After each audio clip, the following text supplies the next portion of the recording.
Madame, Monsieur, bonsoir. Ravi de vous retrouver comme chaque dimanche sur Canal Algérie pour suivre votre émission footballistique hebdomadaire Canal Foot. On arrive au 22e numéro ce soir. Et au sommaire de ce numéro, on parlera de Ligue 1, bien sûr. Le Chabab Riadi de Belouizdad qui cale. Le Chabab Riadi de Belouizdad qui s'est fait battre à Sétif par l'entente locale. Et du coup, il se fait rattraper par l'USM Alger qui, de son côté, a battu le NC Magra en Ligue 2. Ça se resserre à l'Est. Le MB 7 qui s'est fait accrocher à Shalom Leïd par le HBCL se fait un petit peu rattraper par l'USMH qui a étrié le Cap Batna 4-1. L'écart n'est plus que de 5 points. Ça chauffe à fond. Le prochain match sera entre ces deux équipes. Ça va se jouer la semaine, en fin de semaine. À l'ouest, c'est plutôt l'inverse. Le Ben Aknoun qui prend un petit peu plus le large. 6 points sur son dauphin. Le RC Kouba qui s'est fait battre à Mostaganem par le Wydad de Mostaganem, alors que le leader a accroché le CR Temouchent à domicile. Mais avant tout ça, nous avons le plaisir de recevoir sur le plateau ce soir deux personnes. C'est les dirigeants de l'AS algérienne Villeurbanne. Juste à ma gauche, nous avons le président de l'AS Villeurbanne, M. Hosni El Ghribi. Président, bonsoir et merci d'avoir répondu à notre invitation. Bonsoir, merci à vous pour l'invitation. On est fiers d'être ici ce soir avec vous. Tout le plaisir sera pour nous. Et juste à votre gauche, il est votre bras droit, mais il est à votre gauche. Et c'est Monsieur Gouiri Nabil. Il se trouve que c'est l'oncle de notre joueur international Amin Gouiri. Bonsoir, Monsieur Gouiri. Bonsoir, Fatah. C'est un honneur d'être ici et de représenter notre club. Eh bien, tout le plaisir est pour nous en face de vous. L'ange blanc, le gardien du temple, l'indéboulonnable, Abdelnour Kawa. Abdelnour, bonsoir. Bonsoir Fatah, bonsoir à nos amis de l'AS algérienne que j'ai eu le plaisir de connaître au mois de novembre lors de mon déplacement à Lyon dans le cadre de la commémoration de l'équipe FLN. Donc c'est avec un grand plaisir que je les retrouve aujourd'hui et bonsoir à nos amis téléspectateurs. Et juste à votre gauche, il est dur sur l'homme mais gentil sur les plateaux, notre consultant à la télévision algérienne, Ahmed Aribi. Ahmed, bonsoir. Bonsoir, comme d'habitude très heureux de participer à votre émission et puis je souhaite la bienvenue à nos deux invités. Eh bien voilà, le décor est planté, on y va pour notre première rubrique juste après ceci.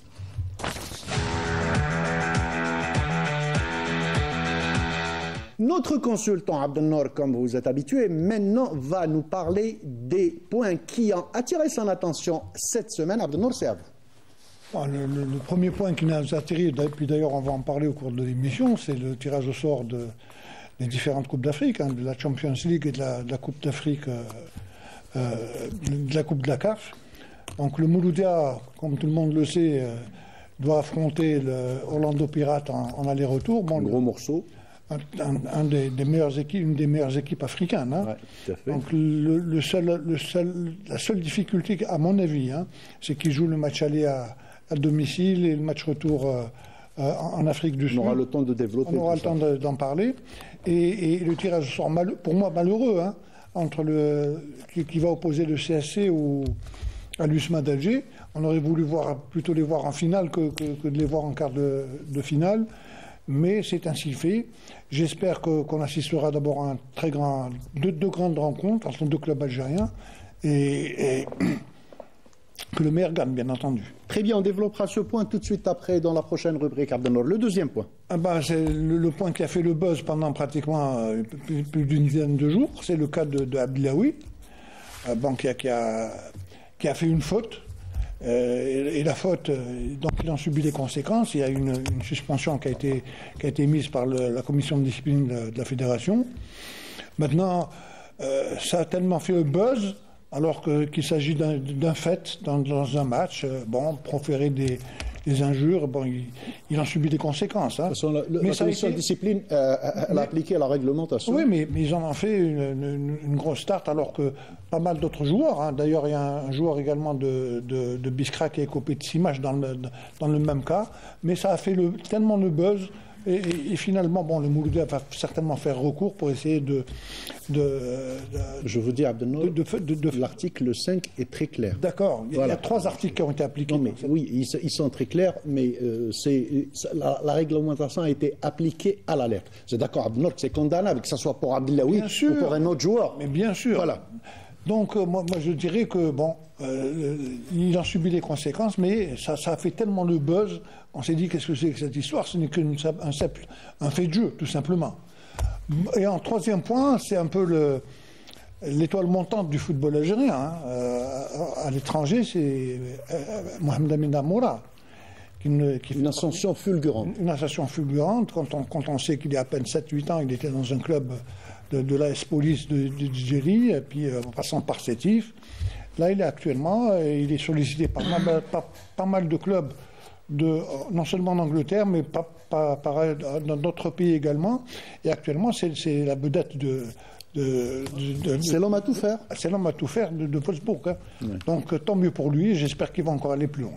Ahmed, tu as une remarque à faire sur ce que vient de dire Abdelnour sur ces 3 points? Bon, je voudrais simplement rebondir sur le joueur Amoura. Oui. À chaque fois. Qu'on a eu le plaisir d'avoir Abdelnour en direct de Wolfsburg. Absolument. Oui, il n'arrête pas de faire des progrès. Il a retrouvé un style de jeu propre à lui, parce que on avait parlé de lui en disant que c'est un élément qui a une certaine explosivité dans le jeu. Ça, c'est intéressant. Sa petite taille lui permet de faire des misères à beaucoup de défenseurs rugueux et de gabarit. Il a cette capacité et cette possibilité à chaque fois de couper la trajectoire du défenseur. Et ça, c'est intéressant pour un attaquant. Et puis, c'est un bouffeur d'espace. En tant que défenseur, c'est le genre de joueur qui vous dérange, hein, n'est-ce pas? Oui, parce qu'il est imprenable. Et puis, par rapport à son centre de gravité, pour arrêter Amoura, il faut faire la faute sur lui. D'accord, et c'est la parole d'un défenseur. On vous croit, Ahmed, on vous croit, il n'y a pas de souci. On passe à la prochaine rubrique tout de suite après ça.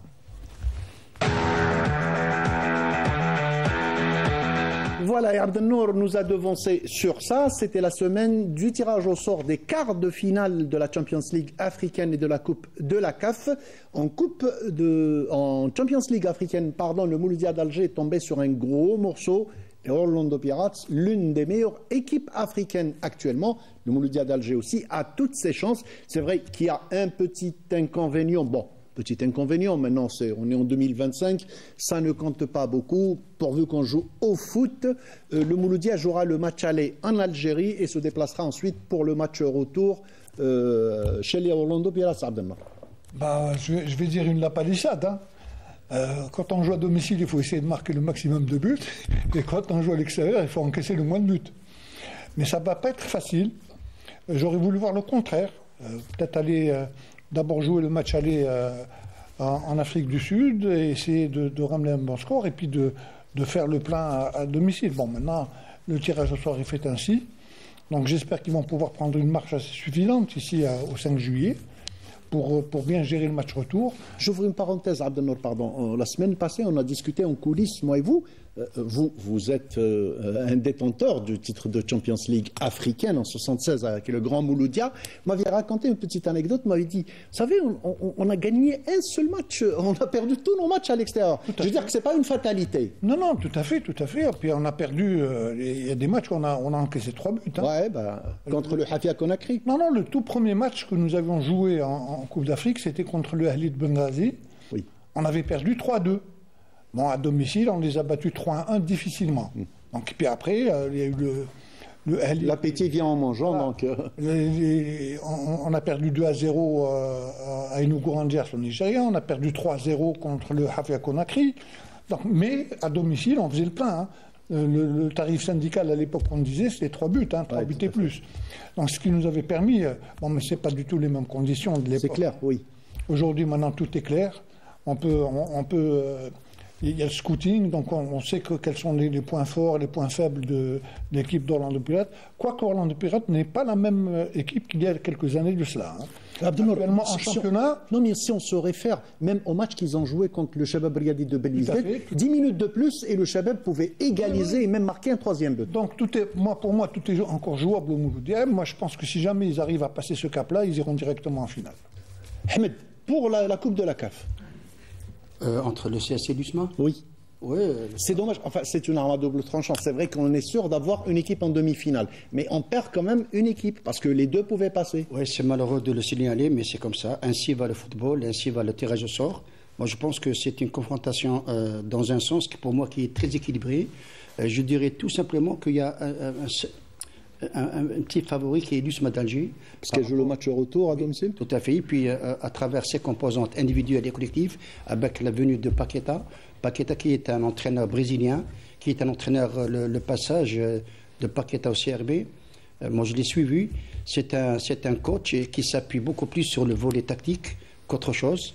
Et puis, il a une certaine particularité. Il met en exergue des milieux de terrain en attaque. C'est sa particularité.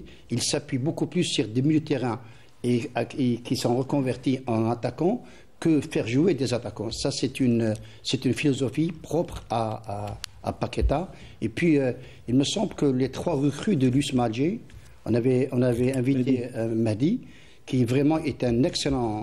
Les conseils que vous lui avez donnés lui ont servi, il a marqué un but. Tout à fait, oui, on est très content pour lui. Et puis il y a deux attaquants qui sont très puissants. Il y a Khaldi qui a joué au CSA, oui.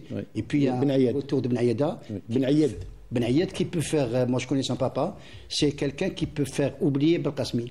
C'est ce qu'on souhaite pour cette équipe de l'USM Alger et pour le CS Constantine, enfin pour toutes les équipes algériennes. Pour la Coupe de la CAF, on n'a pas de favori, on n'a pas d'équipe qu'on supporte. Pour la Champions League partant, on sera tous derrière le Mouloudia d'Alger. On passe à notre 3e rubrique juste après ça.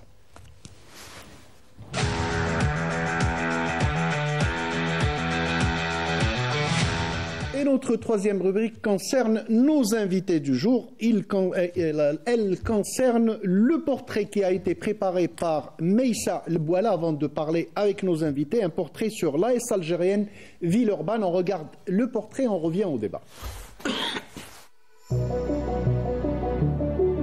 L'association sportive algérienne de Villeurbanne, un nom qui intrigue, un club dont beaucoup ont entendu parler mais qui connaît réellement son histoire et la force de son héritage. Fondé en 1979 par le défunt Ahmed Moukran, ce club n'est pas un simple acteur du football amateur, mais un symbole de résilience et d'identité. Dans la France des années 70, les jeunes Algériens de Villeurbanne ont dû revendiquer haut et fort leurs origines pour avoir le droit de jouer dans un contexte où l'intégration passait souvent par l'effacement des racines. Dès sa création, l'AS algérienne a été bien plus qu'une structure sportive. C'était une école de patriotisme, un refuge pour les talents issus de l'immigration qui peinaient à se faire une place dans les clubs locaux. Dans l'après-guerre d'Algérie où les tensions identitaires restaient vives, ce club a assumé fièrement ses couleurs et son histoire. Le club peut aussi se targuer d'avoir pour parrain une figure emblématique du football algérien, Moussa Saïd, ancien international. La passion du football ne s'arrête pas aux frontières et c'est d'ailleurs en Algérie que les joueurs de Villeurbanne ont préparé leur historique 32e de finale de la Coupe d'Algérie, où ils ont joué un match de préparation face à l'USM Alger, au mythique stade de Boulourine. Aujourd'hui, le club est affilié au District Rhône, comptant 10 équipes engagées pour la saison et évolue au stade Ahmed Moukran qui porte le nom de son fondateur, en hommage à son engagement indéfectible pour la jeunesse et le sport. L'AS algérienne Villeurbanne incarne à elle seule une histoire de lutte, de passion et de transmission, prouvant que le football est bien plus qu'un jeu, mais une identité.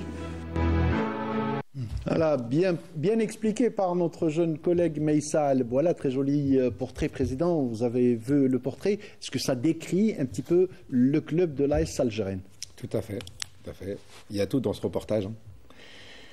C'est un club qui porte les valeurs de l'Algérie, on peut le dire clairement, de par son histoire, ses couleurs, ses origines.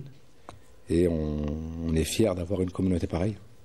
Et je veux dire, l'objectif, elle parlait de la création du club.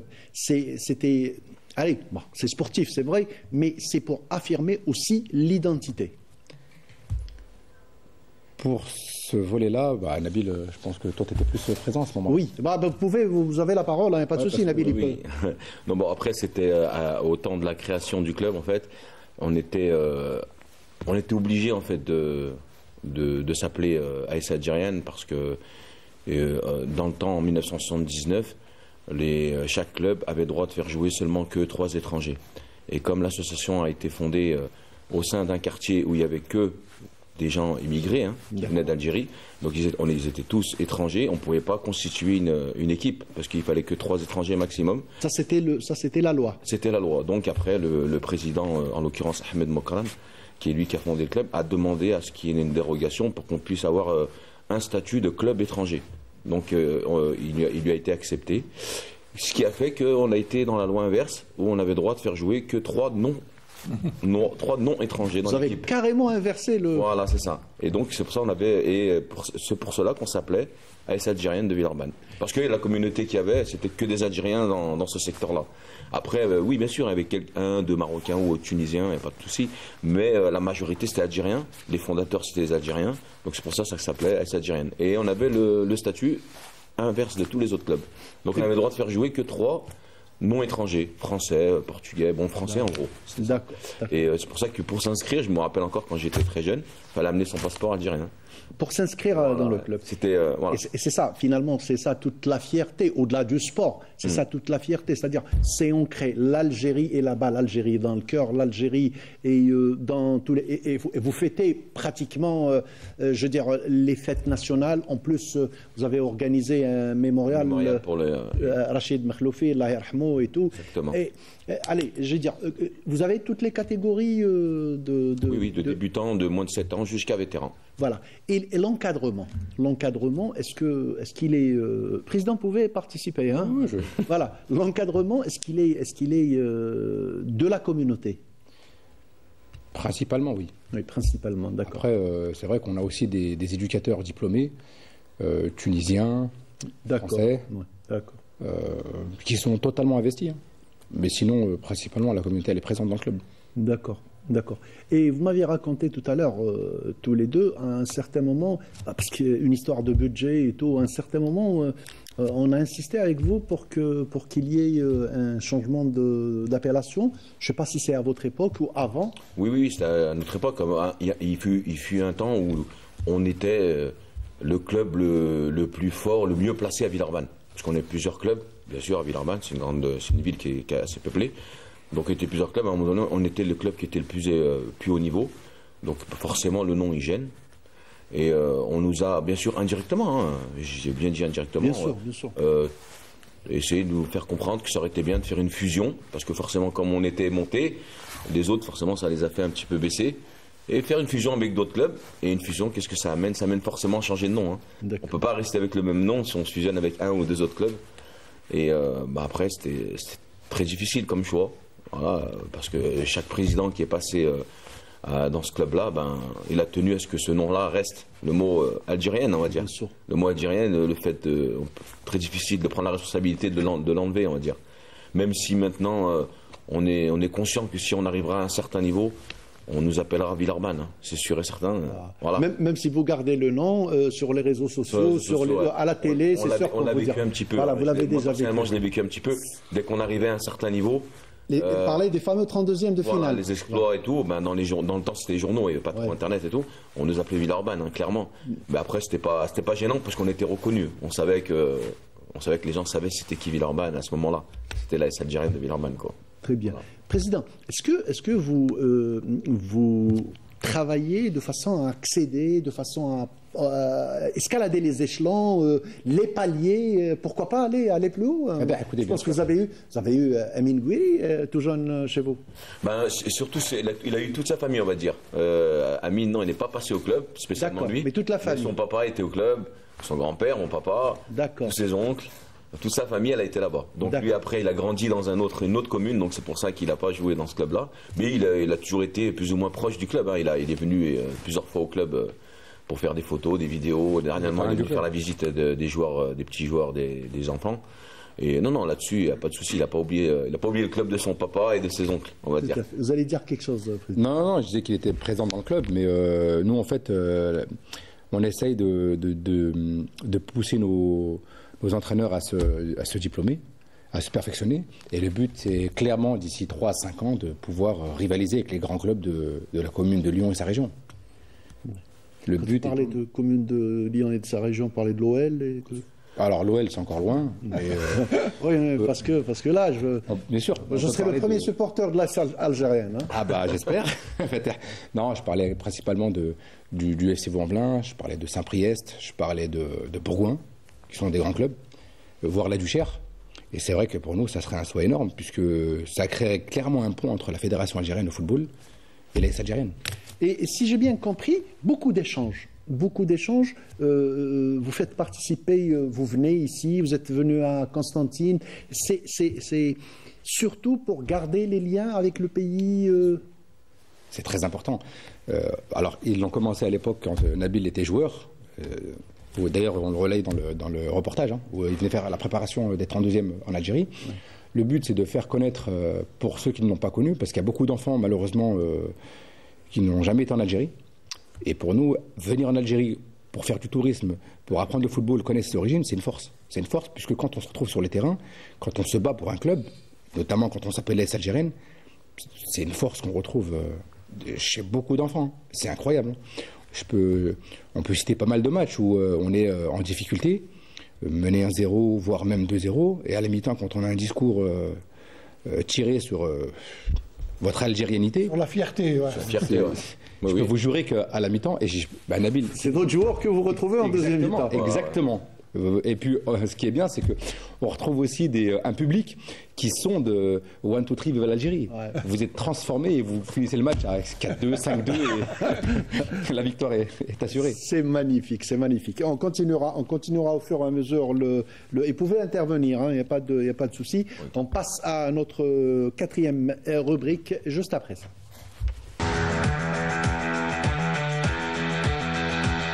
En Ligue 1, donc, c'est notre 4e rubrique. On a joué la 17e journée de championnat, 17e journée qui s'est soldée par certaines surprises. Bon, surprise, je ne dirais pas surprise, je dirais succession logique de ce qui se passe. On en a discuté la dernière fois. On va commencer par le premier match, celui qui a opposé l'USM Khenchla à la JS Saoura. Et c'est un sujet préparé par notre ami Fethi Bendali.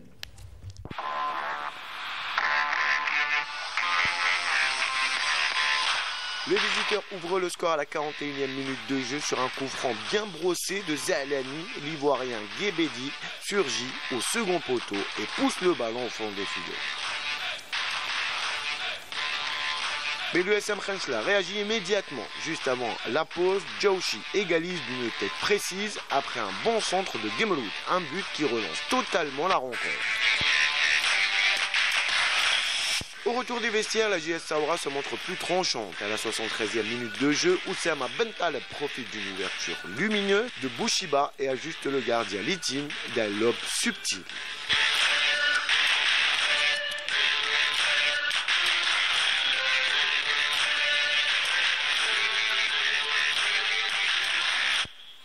Puis dans le temps additionnel, il s'offre un doublé en remportant son duel face au portier adverse. Score final, 3-1 pour la JS Saoura, qui dépasse ainsi son adversaire du jour au classement et grimpe à la 8e place avec 22 points. Un succès qui relance complètement les Bécharis dans la course aux places d'honneur. Alors, le Sam Khenchla, de mal en pire, ça ne marche pas, ça n'a pas marché depuis le début et ça a précipité le départ de tout le staff technique. J'ai beaucoup aimé l'intervention de l'adjoint de Cherif Hadjar qui avait dit, j'ai gardé la phrase en tête, il avait dit, mais écoutez, trois défaites de suite, si j'étais président, je me serais renvoyé. Donc c'était très clair, ça n'a pas marché, c'est dommage pour notre ami Cherif Hadjar et pour tout son staff, mais surtout Abdel Nour, de mal en pire pour l'USM Khenchla.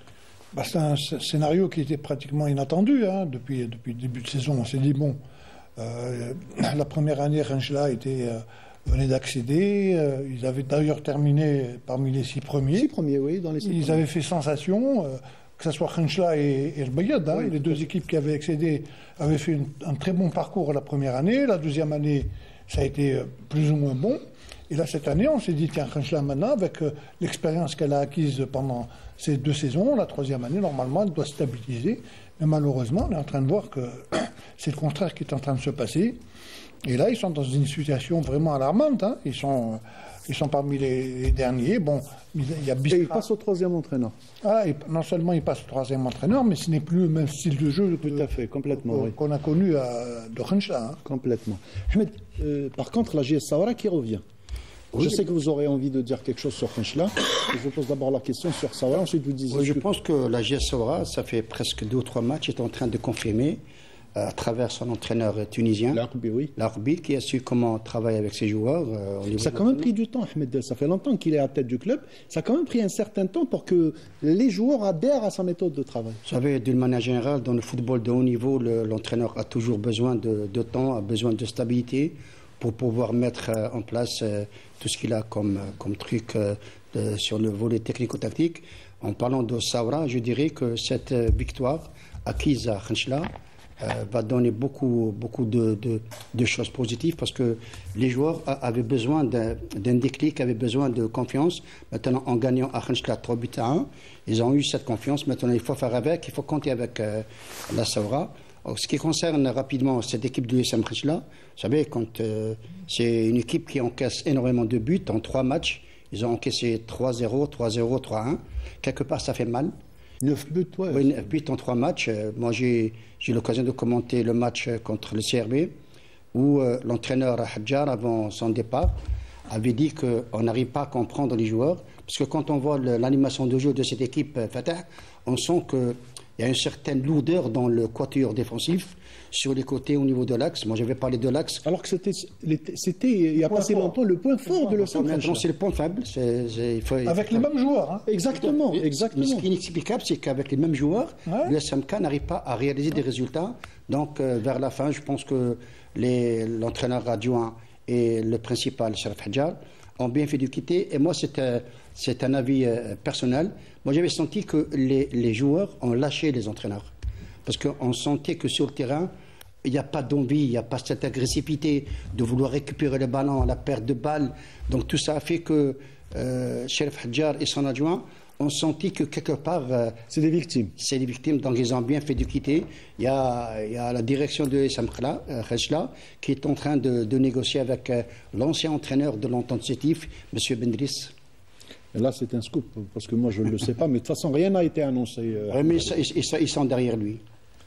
Très bien. Alors, on passe à un deuxième match. C'est celui qui a opposé le CS Constantine à l'ASO Echlef. Et c'est un sujet de notre ami Ramzi Mhamdi.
Dur pour notre ami Kherdin Madoui. Il se fait rattraper, on égalise à la dernière minute. C'est très dur pour lui déjà que ça ne marche pas très très fort. Et en plus, quand même, malheur ne vient jamais seul. Alors, tomber face à l'USM Alger en Coupe d'Afrique et partir la semaine prochaine affronter le Mouloudia d'Alger à Alger même. Abdelnour, il n'a pas de chance, Kherdin Madoui. C'est pas Kherdin Madoui. Hein. C'est Constantine. Non, mais c'est pas Kherdin. Je vais vous développer pourquoi. On est en train de suivre le CSC depuis pratiquement 4 saisons. Oui. On voit un CSC démarrer le championnat en trombe. Ah oui. Et ils font des matchs aller. Ils font le maximum pour essayer de rester dans le haut du tableau. Et ils l'ont fait. Malheureusement, depuis 3 ou 4 saisons, à la phase retour, on voit un autre visage du CSC. Puis ils sont en train de perdre des points qui sont très précieux. S'ils voulaient rester dans les 3 premiers du championnat, malheureusement là, ils font encore, mis à part l'élimination de la Coupe, ils se font éliminer de la Coupe, donc déjà, ça a joué un peu. Ça a commencé à titiller. Voilà. Et puis les résultats en dents de scie également.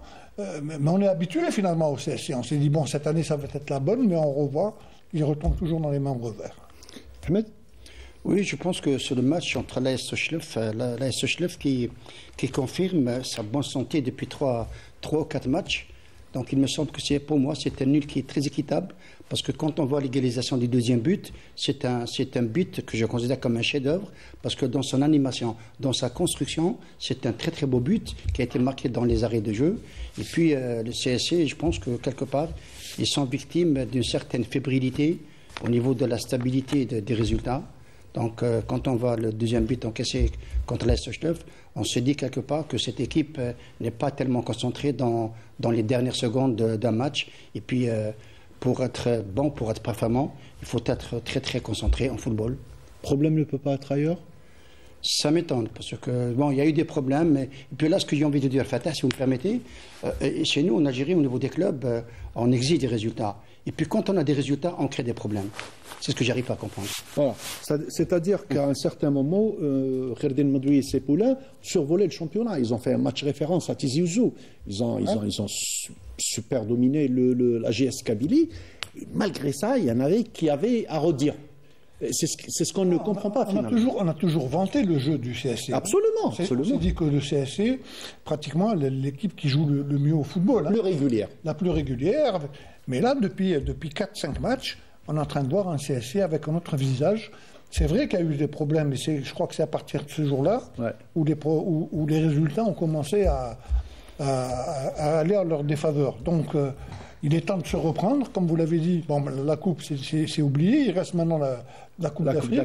Le championnat, il est encore temps de se reprendre puisqu'il reste 13 matchs. Ouais. En 13 matchs, on peut prendre beaucoup de points. Moins pour jouer le podium. Voilà. Mais pour peu maintenant qu'il y ait une nouvelle dynamique qui va leur permettre de pouvoir prendre des points. Nabil, vous suivez un petit peu le championnat d'Algérie à partir Oui, bien sûr. Alors, dites-moi, qu'est-ce que vous en pensez ? De tout. De tout. Ouais, de tout. Bah écoutez, il y en a qui aimeraient vous entendre parler du Mouloudia. Moi, je vous parle de tout le monde. Ah oui, de toute façon, le Mouloudia toujours, c'est par nos couleurs du club aussi, le Mouloudia. J'ai toujours un œil sur eux. Et après, je savais que c'était un petit peu serré là, de début championnat entre eux, l'USMA et le CSC. Ouais, après là, ça s'est décanté parce que bon, il y avait un peu de décalage sur le nombre de matchs, je me souviens. Là, c'est un peu.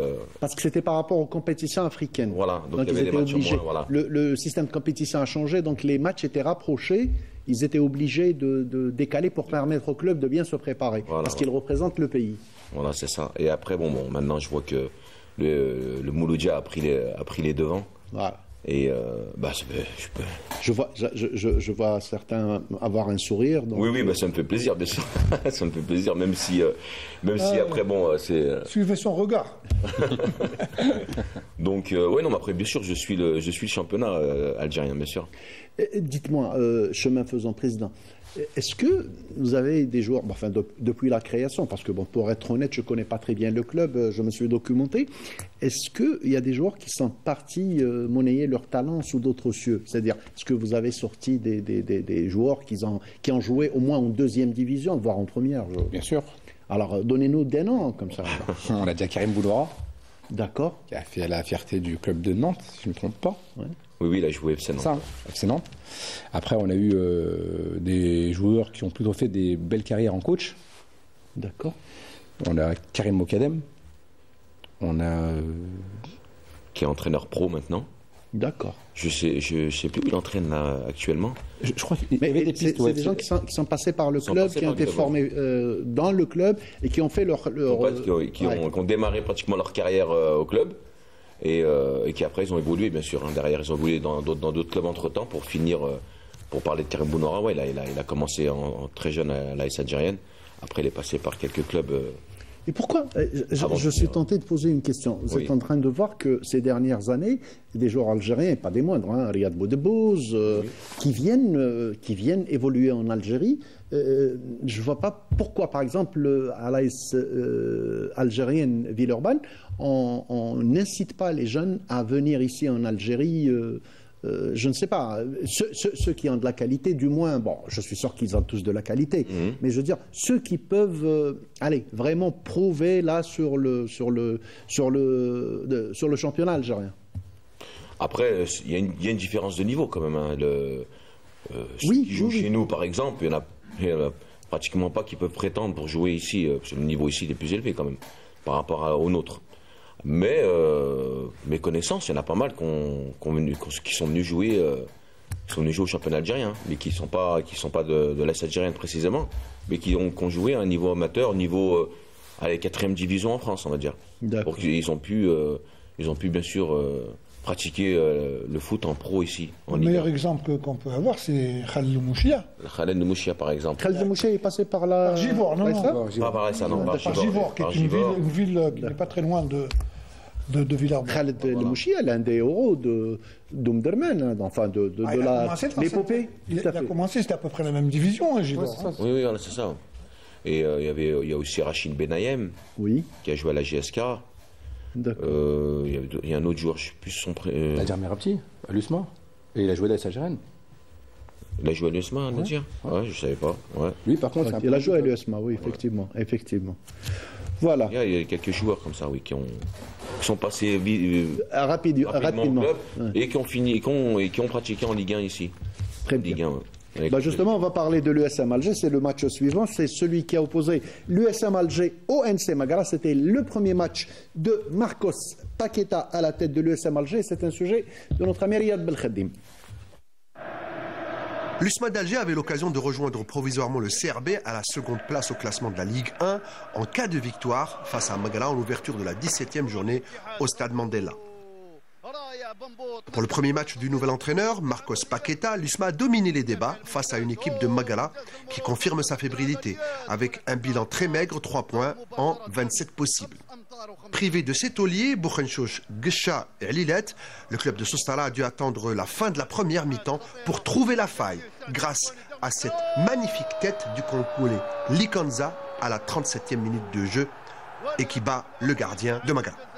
Les Bleus de Magara ont essayé à plusieurs reprises de riposter pour essayer de revenir à la marque, mais après la pause, c'est l'USMA qui a accentué sa domination en signant le break par la nouvelle recrue hivernale, Mehdi Marnem, à la 59e minute de jeu, d'un dribble individuel, passement de jambes, à l'extérieur, la frappe, le gardien est battu. Un succès qui permet à l'USMA de rejoindre le CRB à la 2e place avec 29 points, à 2 longueurs du leader, le Mouloudia d'Alger. En revanche, Magara reste sérieusement menacé par le spectre de la relégation et pourrait même se retrouver en position de relégable à l'issue de cette journée. Très rapidement, Abdelnour et Ahmed, très rapidement, un mot chacun. L'USM Alger, c'est l'effet Marcos Paqueta ou c'est plutôt le NC Magara qui n'a pas pesé lourd?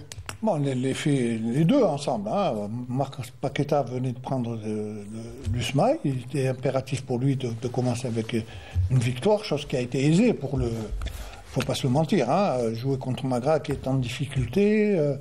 Donc, victoire tout à fait normale Ça lui permet quand même de travailler sereinement. Absolument. Donc, maintenant, la sonnette d'alarme est tirée à Magara. On en avait déjà parlé. Oui, tout à fait. Bouali se retrouve dans une situation vraiment très, très délicate. Et pourtant ils font de belles parties, enfin, oui. des périodes où il domine vraiment les matchs, mais ça ne marche pas.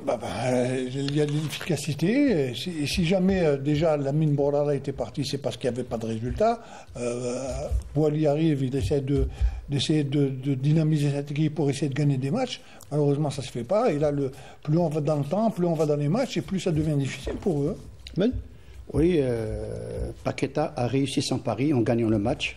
Pour ses débuts à l'USM Alger, c'était un match vraiment où l'USM Alger a dominé certaines parties du jeu, du match. Et puis on a senti que Maga, ça combine bien. Il y a une certaine possession de balle, mais c'est une équipe qui manque énormément d'efficacité sur le plan offensif, ce qui fait que chaque match, cette équipe n'arrive pas à marquer des buts. Et puis là, c'est inquiétant pour cette équipe. Concernant l'USM Alger, notre ami qu'on avait invité la dernière fois, vous avez vu le but qu'il marque, passement de jambes, côté opposé, il marque le but, ça c'est intéressant. Et vous avez parlé de ça juste avant. Oui, il a une qualité technique individuelle qui lui permet, c'est une arme fatale dans le football. Très bien. Alors, on va passer très rapidement maintenant. On va voir deux matchs de suite. Vous allez me parler des équipes. D'abord, celui de l'US Biskra face au MC El Bayed. Deux mal classés, quoique le MC El Bayed est en train de faire deux bons résultats.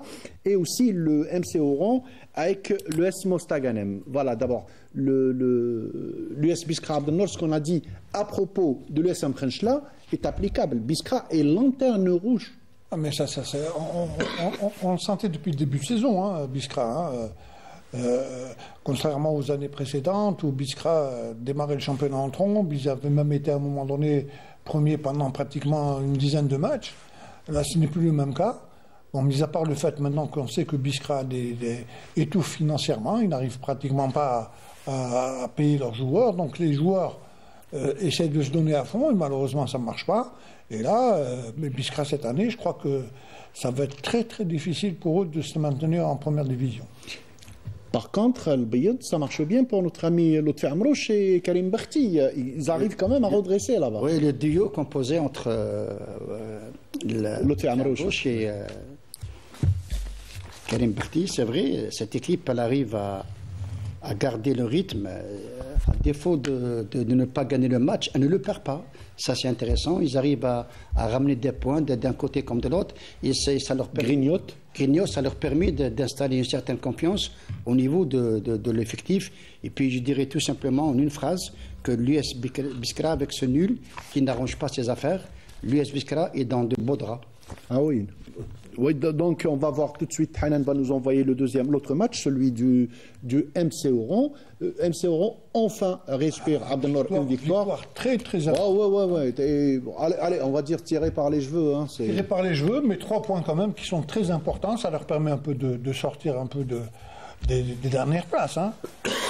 Ça leur permet de souffler. Imaginez un instant qu'ils n'auraient pas gagné ce match-là. Ça aurait été la crise profonde. Hein. Déjà, on a commencé.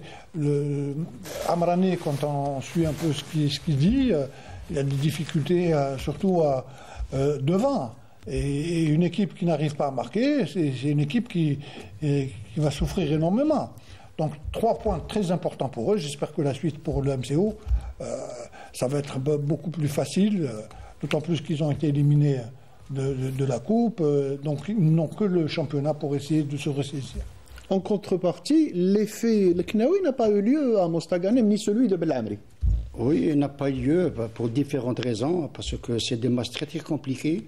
Jouer ce match contre le MCO qui était vraiment condamné à mettre fin à 4 défaites consécutives, ça c'est important, il faut le souligner.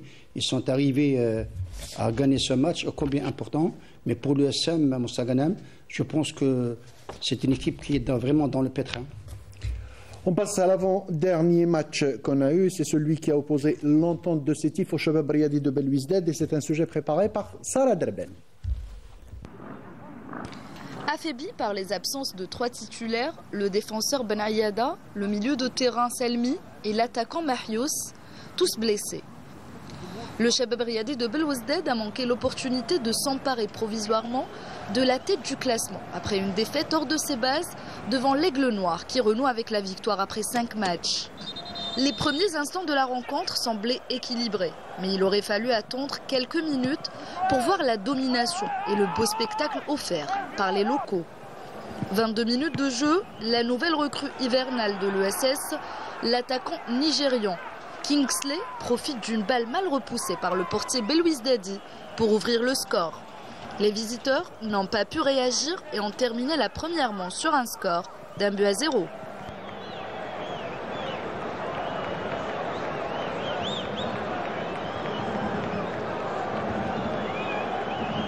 En deuxième période, les rouges et blancs plus motivés à changer la physionomie du match n'ont pas su renverser la situation face à une équipe sétifienne solide défensivement, conservant son avantage jusqu'au coup de sifflet final de Mostafa Rabbel.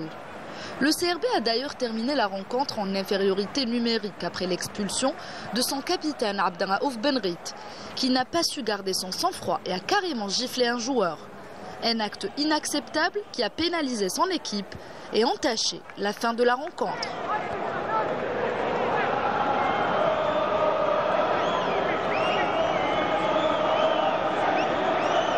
Score final 1-0 en faveur de l'Entente de Sétif. Et grâce à ce résultat, l'Entente grimpe à la 6e place au classement, aux côtés de l'AS Ochlef, où les deux équipes totalisent 24 points, tandis que le Chabab Riadi de Belouizdad reste figé à la 2e position, en compagnie de l'USM Alger. Voilà l'entente de Sétif qui met un frein au bon résultat du Chabab Riadi de Belouizdad. Abdelnour, des scènes qu'on n'aime pas voir, surtout de la part d'un capitaine. Bien entendu. Bon, ça, c'est pas nouveau. Et le perdant, c'est le Chabab Riadi de Belouizdad. Il a besoin de son capitaine parce que c'est une pièce maîtresse, Abdelraouf Benrit. Et puis je vois pas du tout l'utilité de ce qu'il a fait parce que un geste de dépit. Si c'était sur une action où il y avait eu un choc, où il y avait absolument rien, donc c'est plus un geste d'énervement. Hein. Et comme vous l'avez dit, pour un capitaine d'équipe, ça aurait pu se transformer en autre chose. Hein. Donc bon, mis à part le fait de cette action-là, l'entente a mérité, je pense, les 3 points, puisqu'ils ont raté quand même pas mal d'occasions. Surtout en première période, effectivement. Et là, ça freine un peu le CRB pour la course au titre. Hein. Donc ça va bon, bien qu'il reste encore 13 matchs, hein, mais si jamais le Mouloudi a réussi aujourd'hui à gagner contre le Paradou, ça ferait quand même 5 points de différence. Donc ça commence un peu à creuser, l'écart commence un peu à se creuser. Ahmed, on parle d'effets aujourd'hui, hein, l'effet Bandoui, l'effet El Knaoui, l'effet... Et l'effet... comment il s'appelle? El Kouki. Oui, il a réussi son pari, il a gagné son ancien club. On a vu sa joie à la fin du match, il était content, et c'est son ancien club, le Chabab Riadi de Belouizdad. Oui, il a réalisé de très bons résultats, il faut le souligner. Et puis je pense, malgré les absences des joueurs du CRB, le CRB est passé à côté. Donc, ce que je n'arrive pas à comprendre au niveau de ce club, c'est que ce club n'arrive pas à avoir une certaine régularité, d'abord au niveau des résultats et au niveau des performances individuelles et collectives. Ça, c'est un peu rageant.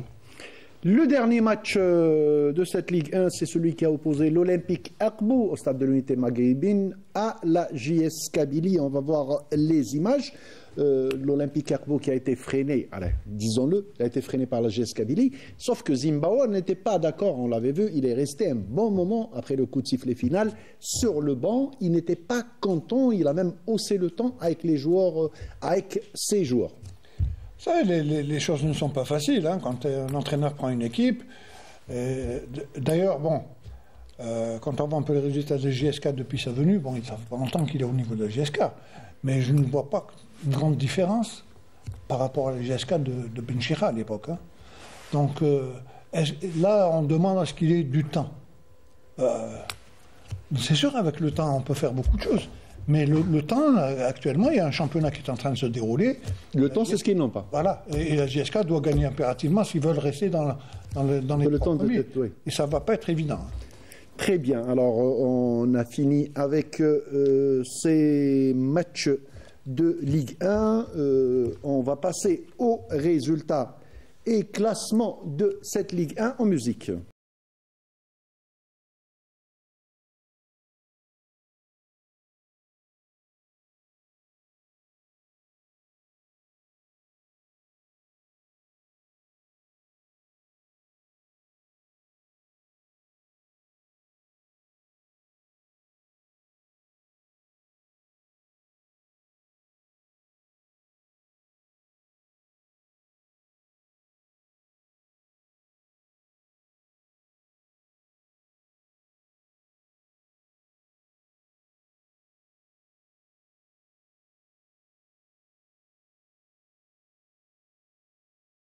Et ce classement, bien sûr, ne tient pas compte du match du Mouloudia d'Alger face au Parado Athletic Club.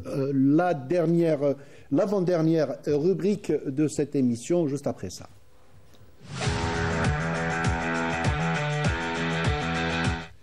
Alors très rapidement, la Ligue 2 bien sûr et les deux groupes centre-est et centre-ouest. D'abord à l'ouest, l'équipe de l'US Ben Aknoun qui a accroché à domicile le CRT Mouchent un but partout.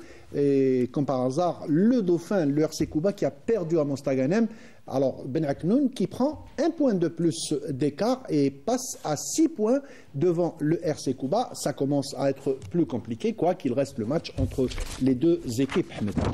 Oui, je vais d'abord commencer par le RC Kouba. Après cette défaite, il me semble que c'est une équipe qui n'a plus droit à l'erreur. Et puis il y a Ben Aknoun qui tient le cap. C'est une équipe qui a profité de la défaite de Kouba pour avoir un point en plus, à 6 points, c'est intéressant pour un leader. Et puis, ça va se jouer jusqu'au dernier match, parce que Ben Aknoun ne lâche pas le morceau, ainsi que Kouba. Quoique je dirais que Kouba a beaucoup à faire pour ne pas perdre beaucoup de points.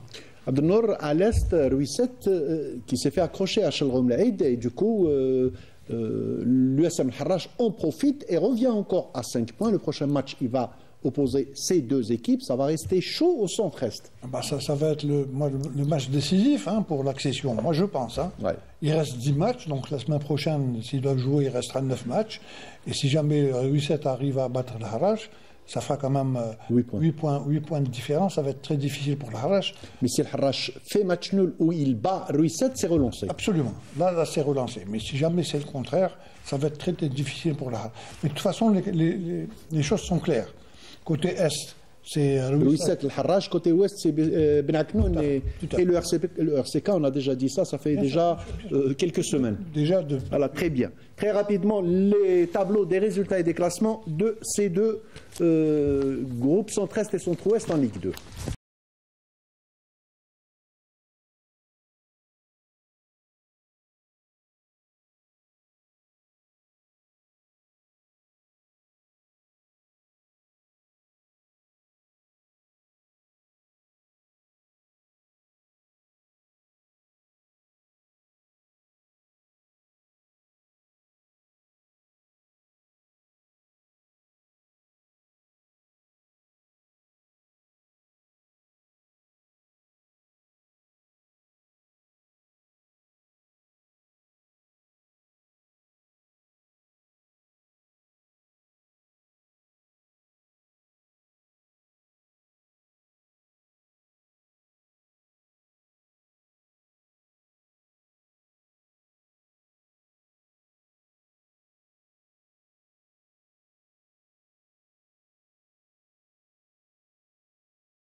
Des deux groupes centre-est et centre-ouest pour cette Ligue 2. La dernière rubrique de notre émission, comme vous vous êtes habitués, c'est la mémoire du sport. Aujourd'hui, on parlera de Mohamed Hankouch, un grand nom dans le football national. C'est une vidéo préparée par Shafiq Ainaoui et commentée par Sarah Derbel.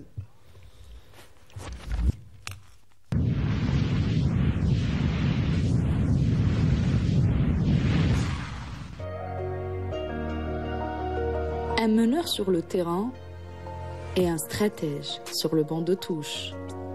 Né le 20 février 1948, Mohamed Hankouch a marqué de son empreinte le football algérien, d'abord en tant que joueur, puis comme entraîneur. Formé au GC Mascara, à l'USM Oran et à l'USM Al-Harrach, il a défendu les couleurs de plusieurs clubs algériens avant de tenter une expérience en France. Entre 1969 et 1970, il honore 3 sélections avec l'équipe nationale. Après avoir accroché les crampons, Hankouch s'impose comme un technicien respecté, dirigeant plusieurs formations de première division, dans le Shabab Riyadi de Belouzdad, le Wad Tlemcen et le Mouloudia d'Oran. Il a également marqué l'histoire du GC Mascara, qu'il a entraîné 8 fois, entre 1988 et 2013. Son parcours reflète son engagement indéfectible pour le football et son rôle majeur dans le développement du jeu en Algérie. Un homme de terrain respecté pour son travail et son expérience. Voilà, merci à Shafik Ainaoui pour ce montage et merci à Sarah Derbel. On arrive à la fin de notre émission. Président, merci de nous avoir honorés de votre présence. Il y a la caméra juste en face. Vous pouvez vous adresser à toute la communauté de votre ville et à toute la communauté de votre équipe de l'ASA, de l'AS algérienne Villeurbanne. Tout en face. Eh ben, je remercie déjà tous mes dirigeants pour qui, sans eux, on ne pourra rien faire. Ils se démènent nuit et jour. Je les remercie beaucoup. Je remercie tous ceux qui nous suivent. J'encourage tous ceux qui ne nous suivent pas à nous encourager et à nous suivre. J'encourage la communauté algérienne à nous soutenir parce que malheureusement, sans moyens, on ne va pas loin. Il y a une phrase qui est souvent répétée, c'est seul, on va vite, mais ensemble, on va plus loin. Et j'espère qu'on pourra aller très loin ensemble. Et 1, 2, 3, vive l'Algérie. Bah, super, très bien. Nabil, c'est à vous? Oui, bah écoutez, ça a été un honneur de participer à votre émission, hein, Monsieur Abada, avec vos deux consultants, Monsieur Kawa et Monsieur Laribi. Bah, bien sûr aussi, j'en profite pour remercier tous les dirigeants, éducateurs, joueurs, tous ceux qui participent à la vie au club. Sans eux, comme il a dit le président, ben, on n'est rien. Donc tous ensemble, on est plus forts. Et on en profite aussi pour essayer de faire un appel à la communauté, bien sûr, algérienne, pour venir nous rejoindre dans tous les sens du terme. On a besoin dans tout, en tout pour nous aider, quoi. Voilà, que ce soit humainement, financièrement ou autre, il n'y a pas de problème, on est ouvert pour ça. Voilà. Et 1, 2, 3, vive l'Algérie, bien sûr. Et Nabil, oui. Vous allez nous ramener, Amine, un de ces jours? Bien sûr, avec plaisir, il n'y a pas de souci. On va en profiter pendant qu'il y aura un rassemblement pour les matchs et bien sûr, je vais toucher un mot et je pense. Super, très bien. Pas de souci. Merci beaucoup, Abdelnour. Merci. À vous. Et puis, Ramadan Mabrouk, Inch'Allah. Inch'Allah. Ahmed, vous avez un petit message. Un petit message, c'est pour un enfant, un fervent supporter de l'USM Alger qui n'a que 12 ans. Il m'a envoyé une lettre pour me féliciter pour être consulté dans la télévision algérienne. Et puis, c'est un gars qui habite Dergana. Et puis, il a intérêt à ramener de bonnes notes à l'école. Très bien. Voilà, c'est le conseil et l'instruction d'Ahmed Haribi. Le Mouloudia d'Alger a battu le Parado Athletic Club 3-1 et donc le Mouloudia d'Alger s'envole, 5 points d'avance sur le second. Merci à toute l'équipe technique qui nous a accompagnés. Merci à vous, madame, monsieur, de nous avoir suivis. Demain, vous retrouverez Mokhtar Hamani pour 52 minutes chrono. Le jeudi, ça sera Sarah Derbel pour Agenda Sportif. Quant à nous, on se retrouvera la semaine prochaine, même chaîne, mais pas même heure.